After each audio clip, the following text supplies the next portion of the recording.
Welcome to a land seen like never before. An aerial adventure over epic landscapes, where amazing people live in spectacular places.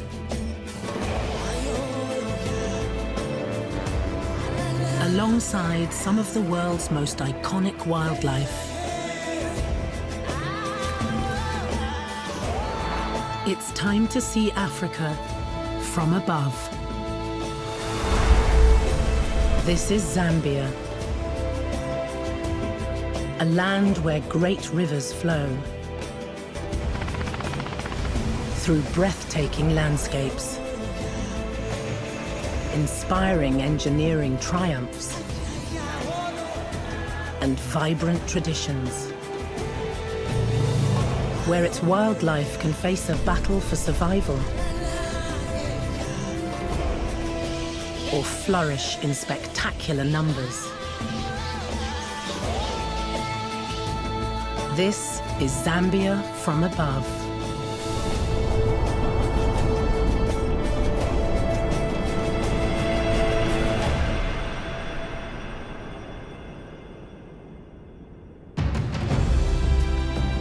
Located in the heart of southern Africa, great rivers flow through this landlocked nation. This aerial journey travels east along the Zambezi River, crossing to the northern wetlands,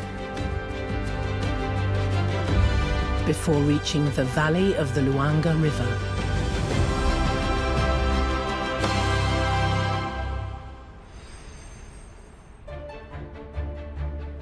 But it begins in Zambia's far western reaches, on the Zambezi floodplain. This is the mighty Zambezi, one of the longest flowing rivers on the continent.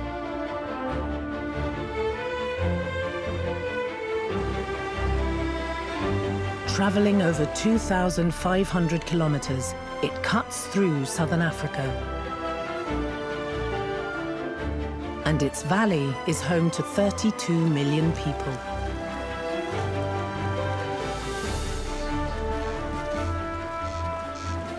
It's a source of life for landlocked Zambia, sustaining the people and wildlife that live along its course.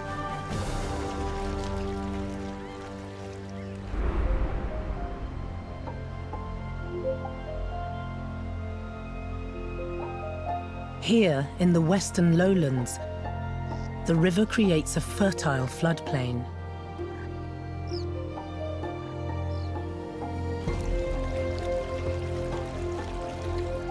And a homeland for the Lozi people.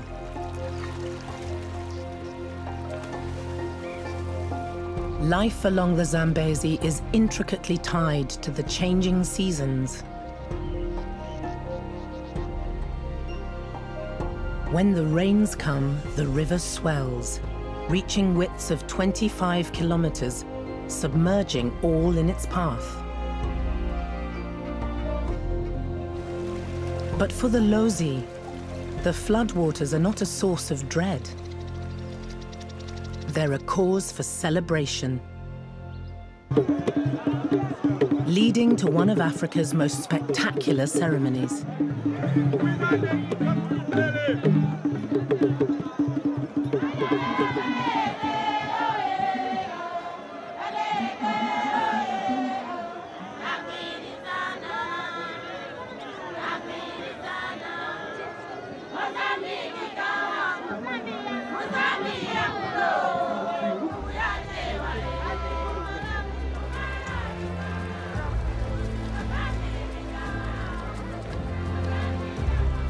This is Kwamboka.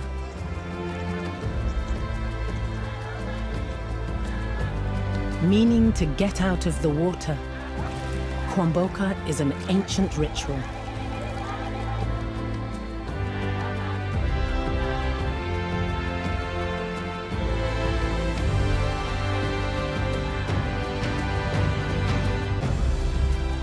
As the Zambezi reaches the height of its floods, the Lozi people must migrate to higher ground. The beginning of a mass exodus is signaled by the beating of ancient war drums, summoning people from miles around.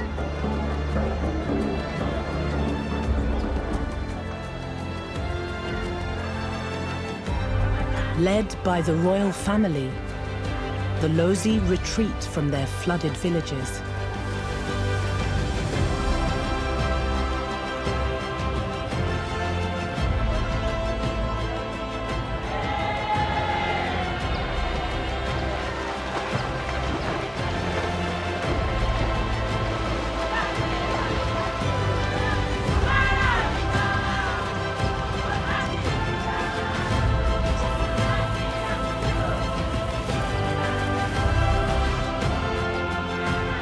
Reaching the edge of the floodplains, they will stay here until the rains subside, marking the seasonal flow of life on the Zambezi.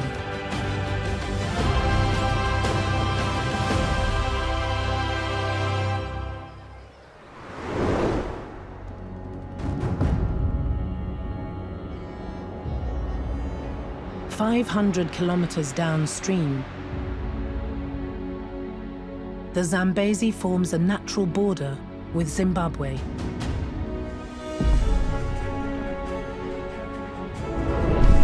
And here, it reaches a spectacular crescendo,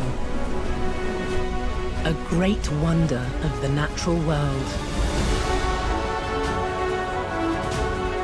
Victoria Falls is one of the largest waterfalls on the planet.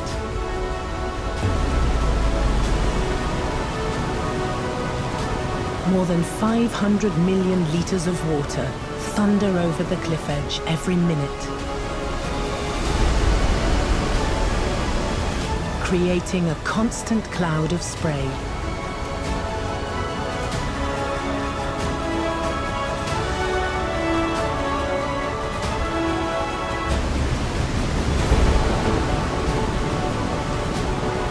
British explorer David Livingstone was the first European to see the falls in 1855, naming them after his queen, Victoria.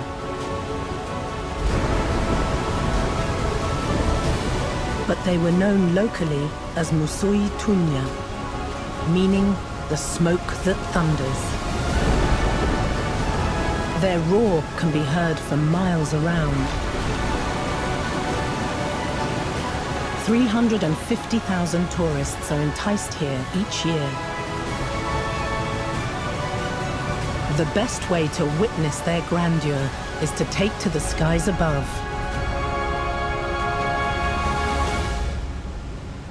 One man has spent the past 6 years doing exactly this. Aviation is in Grant Welch's blood. He set his sights on the skies from an early age. It was a year-old dream from when I was young. Mainly because my uncle actually had a microlight pilot's license in the beginning, and he used to take me up on the weekends. Ever since then, I've been bitten with a passion for aviation.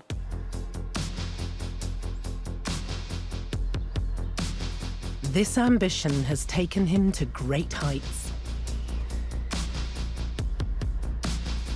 When you start to helicopter up and you have the sheer power behind you, and then you take that aircraft from the ground into the air, the feeling of bringing it into a hover it's unexplainable. It's just a pure satisfaction and just bliss.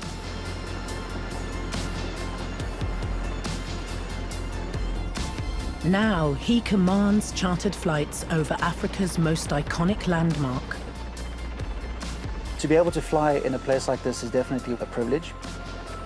Just being able to share that experience with a lot of people who come and fly here and try and give them my perspective of the Victoria Falls.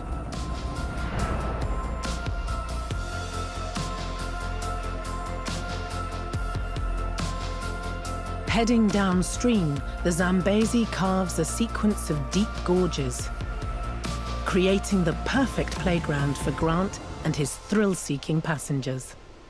The gorge flight is to get people's heart pumping a little bit. You're obviously just above the water. You're flying through the gorge, you're going fast. A lot of people have never experienced that before in helicopters.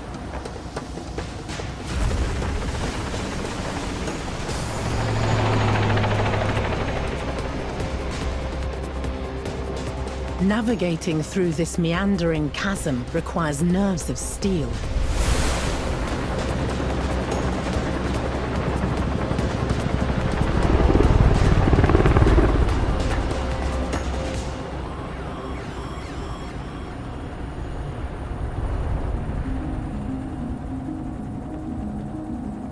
The pleasure of being able to fly a helicopter is what I have a passion for now.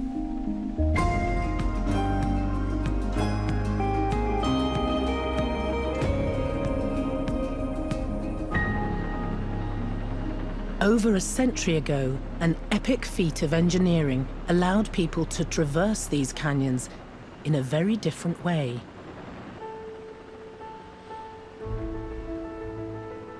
When built in 1905, this bridge was the first to cross the Zambezi. Standing at 128 meters, it was the highest railway bridge of its time.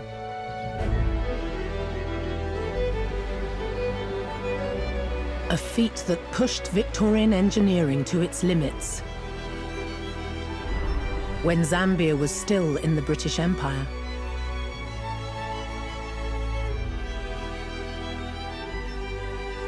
This was part of an unfulfilled plan to connect the colonies from Cape Town to Cairo by railway. The bridge has stood the test of time. Still in use today, it's the only rail link between Zambia and neighboring Zimbabwe.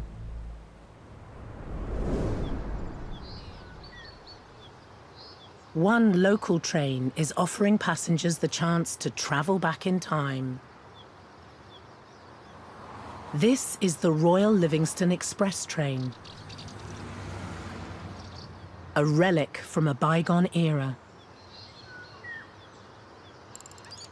Steam engines once powered the Industrial Revolution, shaping the modern world.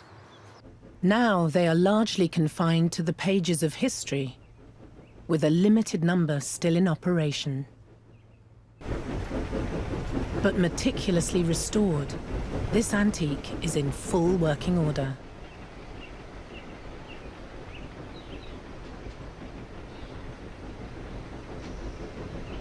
The 1924 locomotive weaves through the bush, transporting its passengers back to the age of steam.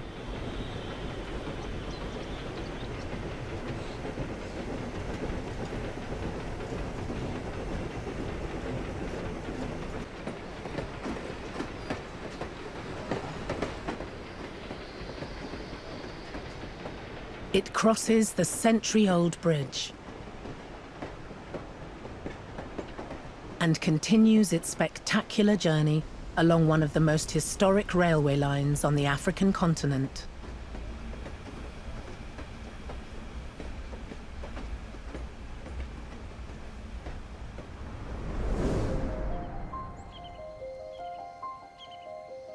Just a few kilometers upstream along the northern banks of the river live some of Africa's most hunted creatures.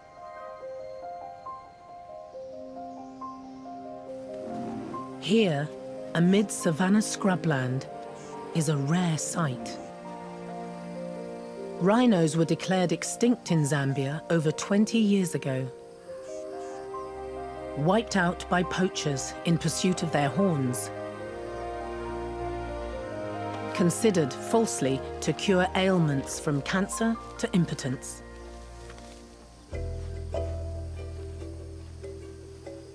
But now there are 8 southern white rhinos on Zambian soil again, all living within these 66 square kilometers of protected bushland. Relocated here from South Africa with the aim of reintroducing a new population.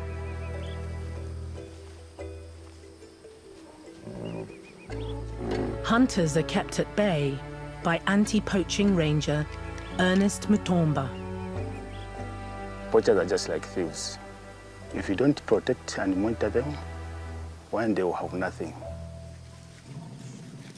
As custodians of this precious herd, park rangers are their last line of defense.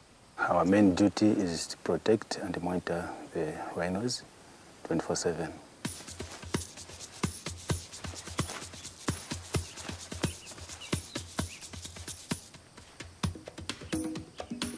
This is a dangerous job. It's not only the poachers he needs to watch out for. Weighing up to 2.3 tons, these giants are the world's second largest land mammal and can be very aggressive. On 2 or 3 occasions, I've been charged. It's a challenging work, so you need to be there. You need to be strong, and you need to be brave. This bravery is paying off. The herd is breeding and growing, slowly. White rhino pregnancies last 18 months and usually produce 1 calf, making the survival of this herd even more crucial. The motive is to keep these animals alive. You need to have them in a good number so that we translocate them to other parts of the nation. Zambia once had one of the highest rhino populations on the continent. Now, from this small group of survivors, hope is growing that rhinos will eventually make a comeback across all of Zambia.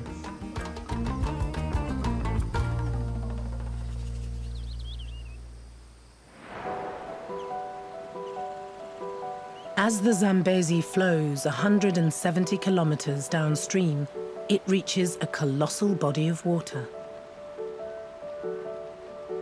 Lake Kariba stretches for over 200 kilometers and reaches depths of almost 100 meters. But it wasn't formed naturally. This is one of the largest man-made reservoirs on Earth.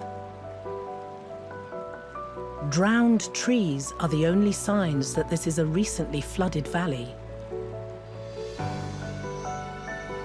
Created by this mighty feat of engineering. When completed in 1959, this was the largest dam in the world.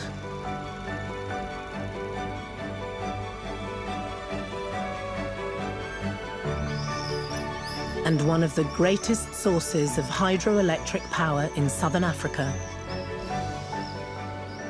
Today, it generates nearly half of Zambia's energy.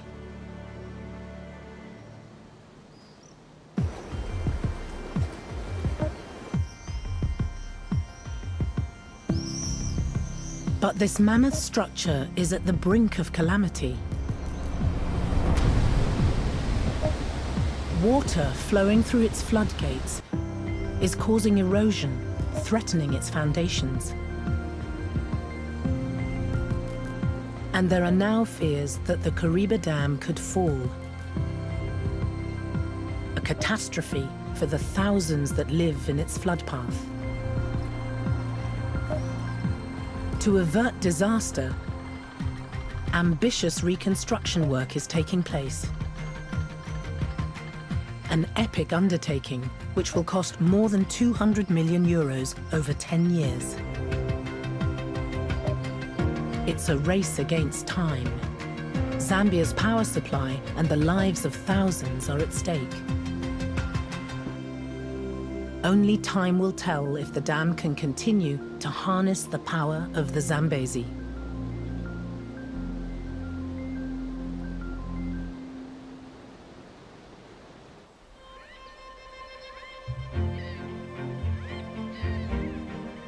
It's not just power this great reservoir provides.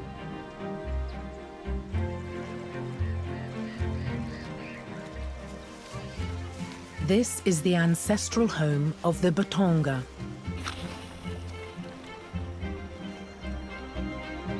Known as the Great River People, they've been fishing the Zambezi for thousands of years. 50,000 were displaced with the creation of Lake Kariba. But now, many earn a living from its waters.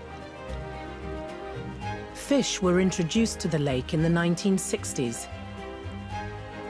Today, Zambia's fishing industry thrives here. The lake's vegetation creates a nutrient-rich habitat for farmed fish. And these farms are highly productive, stocking thousands of tons of tilapia, which provides an unusual livelihood for Remy Chinyana. His work is all carried out beneath the surface. Entirely self-taught, he learned to dive in these deep waters.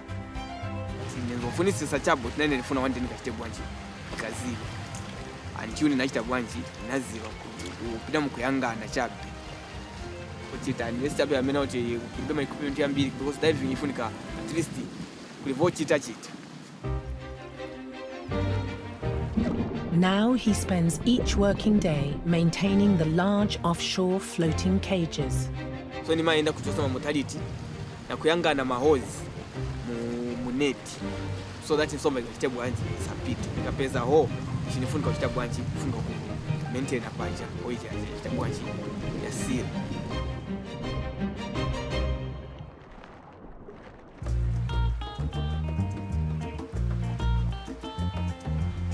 There aren't many people here who can do Remy's job, and it does come with some risks. So ine vida vintu na viona vambili ima peza crocodile sometimes na vinyama vusiana siana but naleka kuyopa because ikinyama kati kiri mu manzi kati suna isokoneza bibe singa kuchiti gata karibu kuchiona jangu mechi bieve azakuza vinangu chabi but ine ninaona vambili so for now nilibe problem.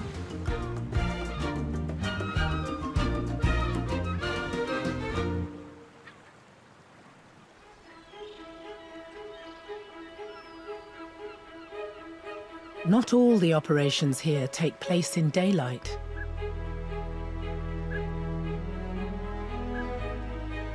As the sun goes down on the lake, it becomes a hive of activity. This is the start of Triwell Sigele's long night shift. He fishes kapenta, a small sardine-like fish. Fishinga kapenta, tikasegulira tayamba kufishinga kapenta. Tingena kumazulo. Na mairo kusena futi ndiye bwaonite. Then tikafika paja pa boti. Fishing rigs use large nets and powerful lights lowered deep into the waters. Tamangsura muja neti mwambali moja. Aenda kwa hydraulic kuja manja kupeleka neti enda pansi. Tikatea tasha na malaiti manje. Tasha once my top light na water light jama ya umanzi manje kulindira kwa 2030. Zooplankton is attracted to the light like moths to a flame, followed by the fish. Kapenta constitutes 90% of the haul here. Ta fishing akusiku once 5 lift. Then kuseni tachoka na kapenta. Then kachoka na kapenta, tayanika kapenta. This tiny fish packs a punch. High in protein, it's a vital staple across much of Africa. Crucial for food security in this region. High demand puts pressure on kapenta populations, but strict regulations aim to prevent overfishing, continuing to provide a livelihood for Triwell and the Batoka people. So chamenwisha chabe ni kupitiza container kapenta maybe umwa imamenya moja mku7 na pesa kwa kandrama kamoshi na futi na pemba kwa wachibona fika pa narusha kwa kabotika kukankala che kulibe vino zachita ungalaundi chesi yavunga yonse no kulibe nchito bantu wanakola dagwele pano bantu wako na dada uzaenda ku so chini kwa wewe mwamini mje mkapenda tu kazipeza kwa kudi abana wakazienda kwa maskuli.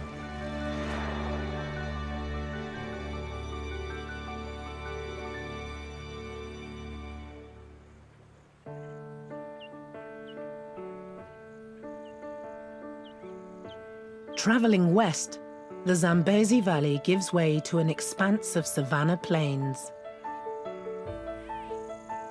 Scattered across this landscape is the village of Mosi-oa-Tunya.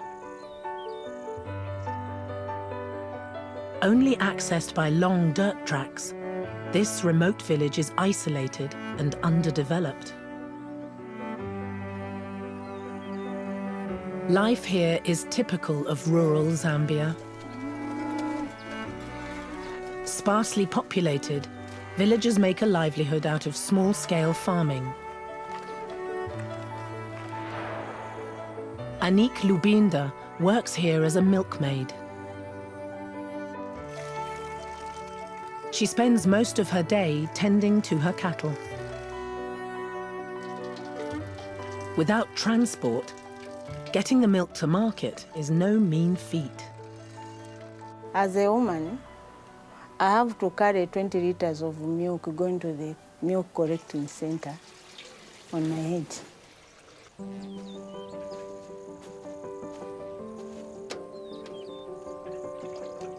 But now a visionary enterprise is addressing this problem by distributing bicycles to the women of this village.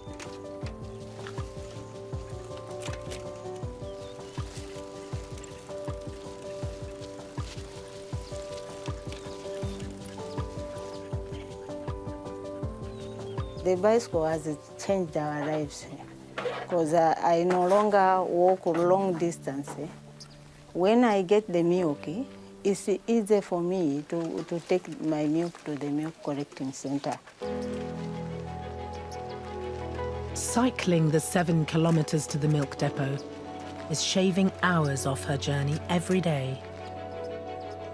Anik is now able to carry twice the milk in less time, doubling her profits. So I can pay my school fees for my children. I can also buy new clothes for my children and for myself. Even my husband is getting fat now because I have money to feed the family. Her bicycle has given her a lifeline and a bright future, empowering her and the women of her village. And this scheme aims to expand across much of Zambia, helping the 7.5 million rural residents who remain cut off from the country's road network. Connecting rural communities through pedal power.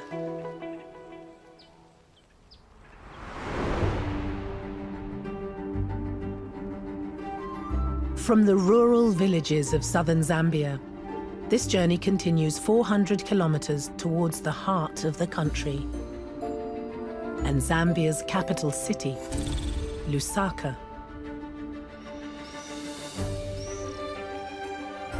Once a remote colonial outpost, Lusaka became the capital in 1935.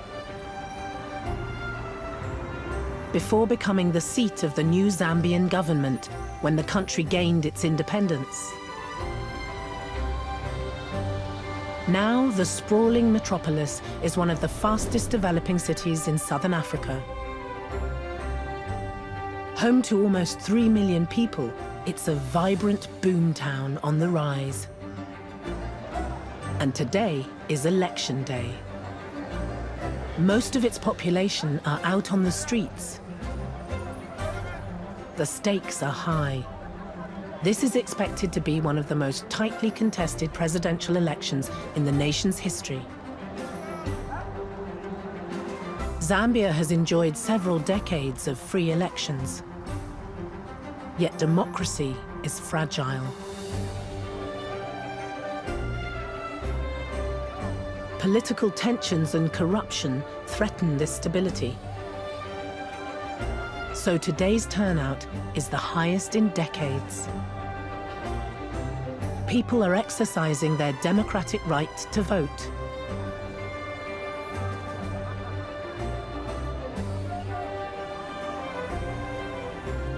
Zambia is a young country, and the empowered youth are casting their ballots in a bid to determine their future. Offering hope that Zambia's record of peaceful democratic elections will hold strong.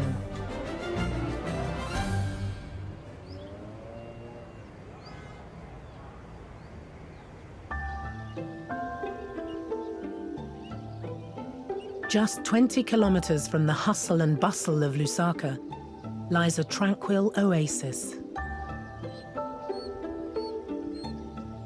Meaning place of rest, Lilai Game Reserve is set amongst acres of pristine indigenous bushveld.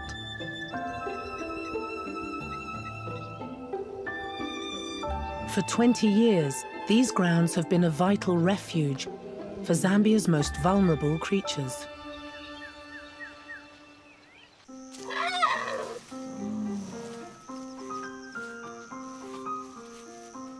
The first of its kind in southern Africa, this nursery is offering a lifeline to orphaned elephants. They'll spend the first decade of their lives here, hand-raised by a dedicated team. Meet head keeper Oliver Munyama. We cover all Zambia, we rescue them, we bring them here.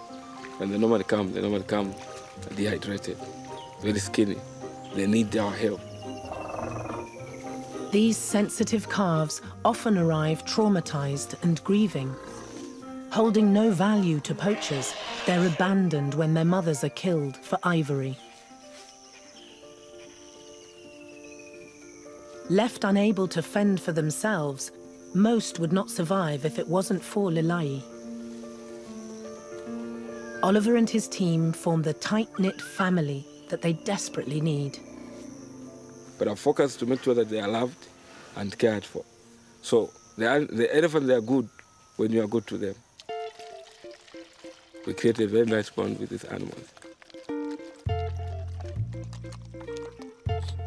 But rehabilitation is no easy task. This is a 24-hour job. These growing infants have big appetites. They're bottle-fed a milk formula every 3 hours until weaned when they're 3 years old. Bushwalks stimulate natural instincts. All preparation for life beyond the nursery. The time will come when they'll leave their keeper's care, returning to the wild.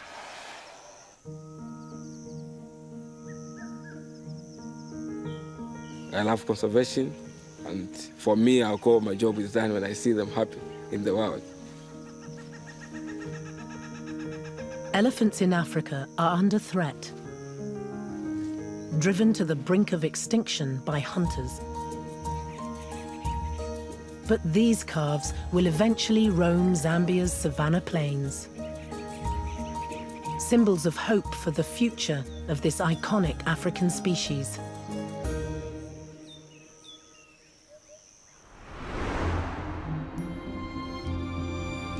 Leaving the central region of the capital, this journey continues into northern Zambia, reaching the remote sanctuary of Kasanka National Park.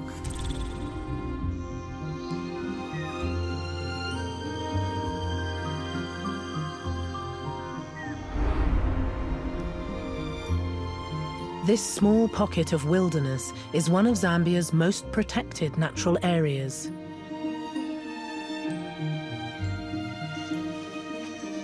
A rich tapestry of forests, papyrus swamps, and grasslands. Kasanka's woodlands are part of a vast forest network that stretches over 2 million square kilometers, covering much of southern Africa. forming one of the most important forest ecosystems worldwide, providing a valuable habitat for wildlife and a wealth of natural resources, supporting the livelihoods of more than 65 million people. Today is the start of the long dry season. Temperatures are soaring and the grasslands are bone dry. These woodlands have become a tinderbox. Wildfires rage through the forests, destroying thousands of hectares of habitat each year. But in Kasanka, a fierce battle is on to control the fires.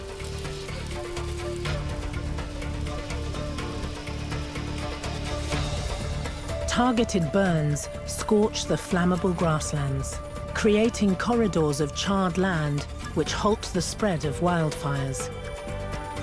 Fighting fire with fire.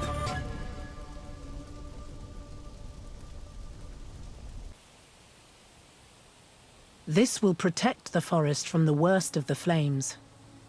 From the ash, new grasslands will grow and the forests will heal.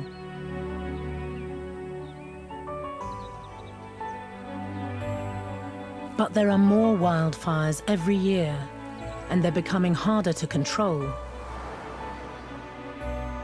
The future for this vital habitat is uncertain.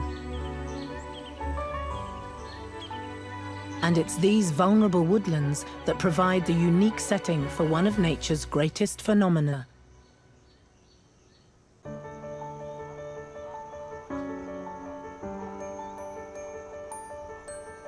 They are the destination for the largest mammal migration in the world.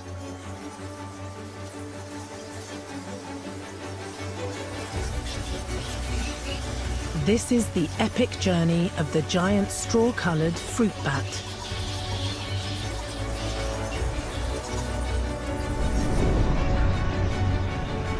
With a wingspan of nearly a meter, these are extraordinarily strong flyers. A skill that is needed because every year 10 million of them migrate thousands of kilometers across Africa. Gathering here in numbers not seen anywhere else on the planet.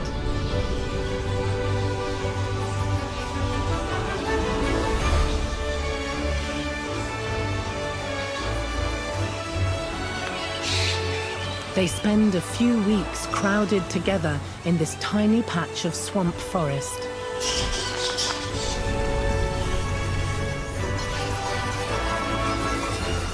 When dusk falls, they emerge from their roosts to gorge on the abundant fruit on offer here.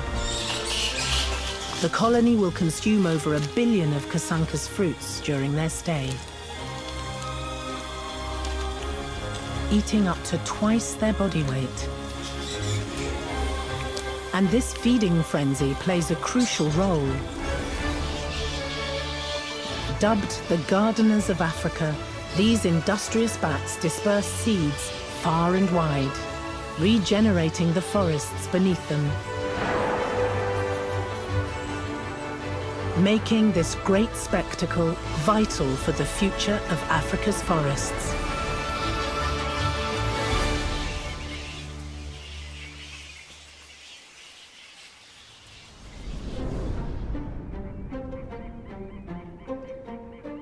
A 100 kilometers to the north lies a watery expanse, the Bangwe-Ulu wetlands.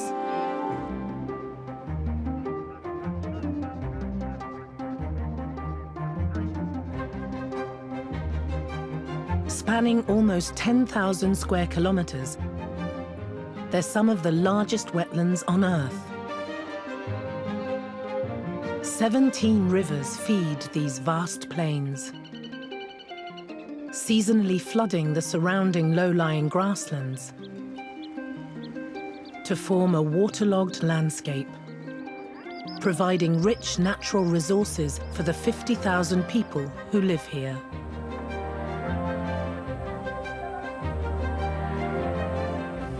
Its rich biodiversity gives these wetlands a global importance and a unique habitat that teems with wildlife. One particularly rare species calls this home. An antelope that has adapted to live and thrive here.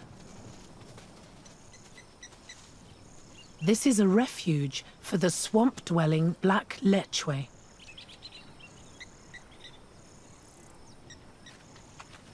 The Bangweulu wetlands are the only place in the world to see them in the wild, gathering here in their tens of thousands.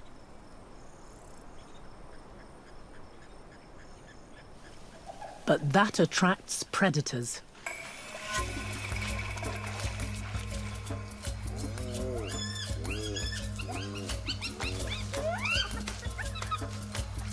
The lechwe find safety in numbers, and their long legs are perfectly evolved to run in water. But not all are able to escape danger, with the very young and elderly falling victim to the hungry hunters. Despite this, their adaptation has helped the population here boom, with herds of over 50,000, making this one of the major congregations of wildlife in Africa.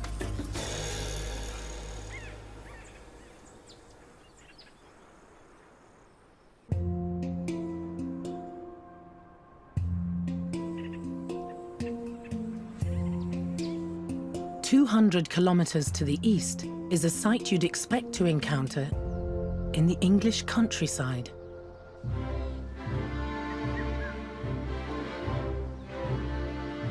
An extravagant manor house nestled deep within the Zambian bush.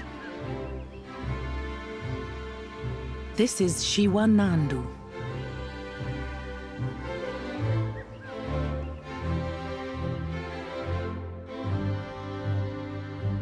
Designed and built by eccentric British aristocrat Sir Stuart Gore-Brown in the 1920s.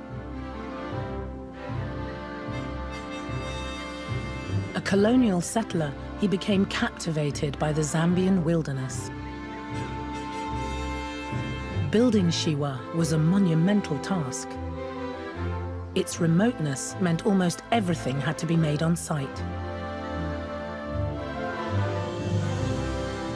30 years was spent building Shiwa, but eventually Gore-Brown's vision was realized.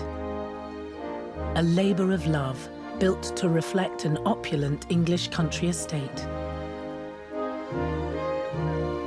Gore-Brown died in 1967 and was buried on the estate. Today, Shiwa has been restored to its former glory. This extraordinary place serves as a reminder of a bygone colonial era.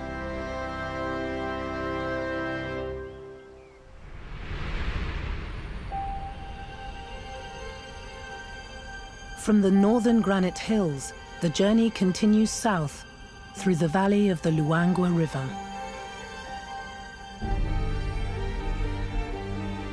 Known as the Pearl of Zambia, Luangwa lies at the tail end of Africa's Great Rift Valley.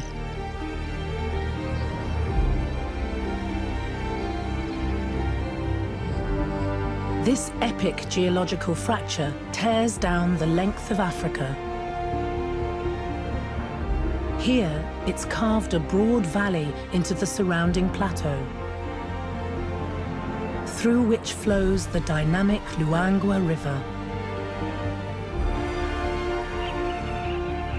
This is one of Africa's greatest wildlife areas. Ecologically rich, it's teeming with life.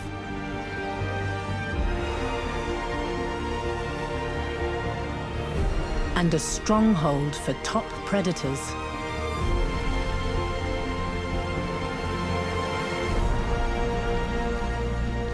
But these hunters are not the most dangerous animals here.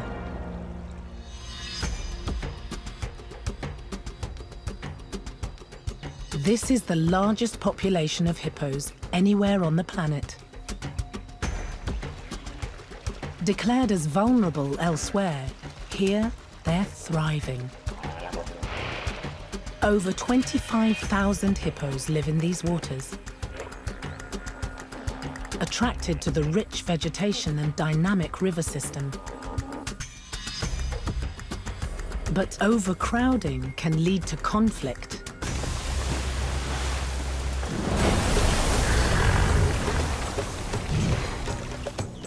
Despite its ungainly appearance, this is Africa's deadliest mammal.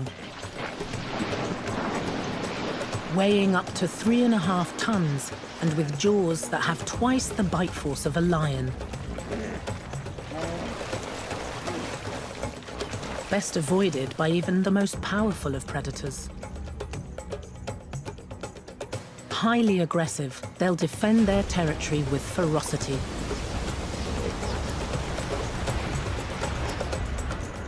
Giving them the upper hand here in Luangwa.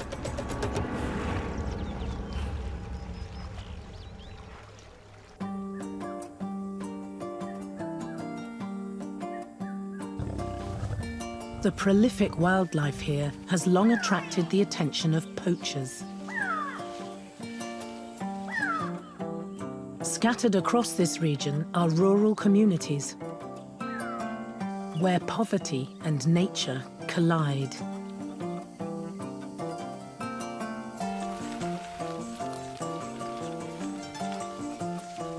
Meet Julius Kapombo. For 20 years, he was trapped in a life of wildlife crime. Tikaona kuti kamene tinapeza ndrama. Plani panali beli yonse amene tinali kupanga. Plani yali chabika kunyama chabi manje kuti tiende cha ponchi. Tezeko kang'ono at least kuti tijeseko bana. Baponchazi tenze bambiri. Eventually, he was caught and imprisoned. When released, he was in desperate need of an alternative way of life. Poenda popaya pamakhala diski. Kuchinyama chamene. Futi msanga mliko diski vambiri vamene vimachitika msanga. Nikudwala kuli maskauti kapena ngati wakugwira ninabona naganiza ngapitiza ponchi kapena ngati wanigwira. It seemed there was no way out, but help was at hand. A visionary project is offering a lifeline to former poachers, training them as farmers, lifting them out of poverty.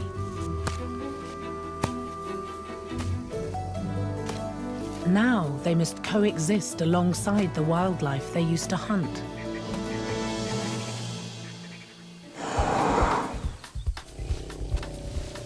Elephants wreak havoc by raiding crops. The farms must be defended. But Julius has exchanged bullets for spice. An ammunition made up of a mix of crushed chili and gunpowder.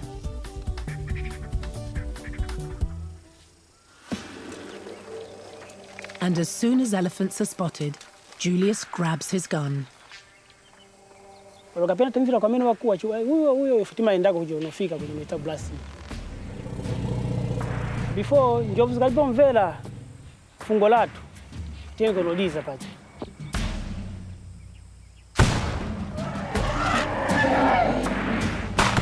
Blasts of chili powder safely repel the invaders, avoiding conflict and protecting Julius's crops. Over 1,700 poachers have now become farmers. Life ya mamene nawo nero pamene inalekera ponching, life ino nakuti niendera bwino. So ijankadidwe nayo namunga inaliyovuta, but this time apa Julius is no longer a threat to the wildlife he used to hunt. Njovu zipaka. Pamene zipakira tinaleka ponching. Here, hunters are becoming allies in the war against wildlife crime.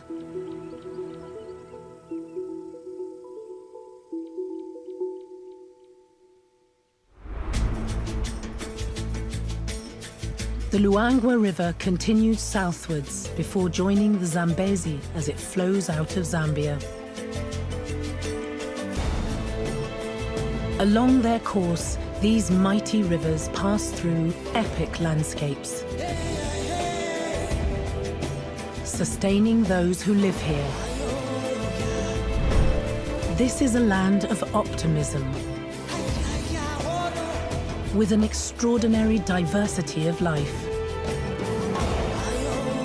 which people are fighting to preserve, where communities continue to keep vibrant traditions alive, while striving towards a better future. In the spectacular country of Zambia.